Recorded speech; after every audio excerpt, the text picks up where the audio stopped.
Okay, so we have a polyphonic synth, which it is working, but what fun is a synth unless you start throwing in some filters?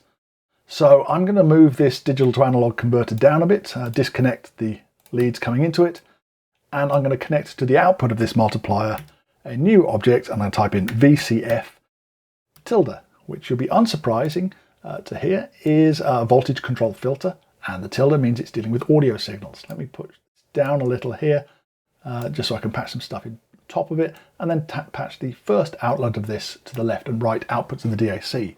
The two outlets of the VCF, the first is a low pass filter, which is our bread and butter for most synthesis, and the second one is a band pass filter, which you can play around with, but I'm going to stick with the classic.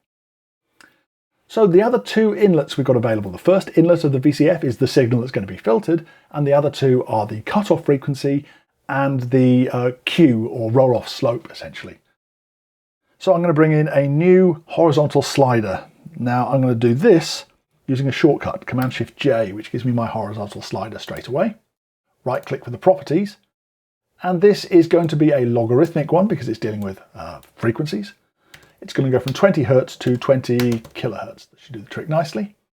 And I'll make a point here of actually putting in a label, because there's going to be quite a few of these sliders kicking around, and it's going to be useful to tell which is which at a glance. So hit OK. I'll patch that to the the second inlet, I should say, of the VCF. Let's bring in another one of these horizontal sliders, and you can see I've accidentally patched it in to there. Don't want that, let's disconnect it. And this one is going to be the Q control. So go to properties, lowest range for this, let's say 0.1, the highest 10 is about as high as you'd ever really need for it. And let's label this as Q. I'll patch this in to the final inlet for that VCF. I'll test it, and I wouldn't be too surprised if we don't hear any effect of this filter at all. Let's leave the edit mode. Nothing.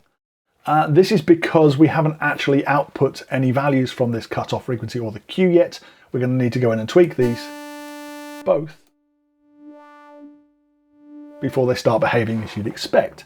And that's a bit of a clue for this as well, that once you've actually put this synth together and it's working as you'd expect it to, then go and throw in a bunch of load bangs and bangs available to reset things. This way, when you open up your project, it'll behave the way that you might expect from what you can see on the screen. So that's the simple cutoff frequency for the filter, and in the next video we'll see how we can add an LFO.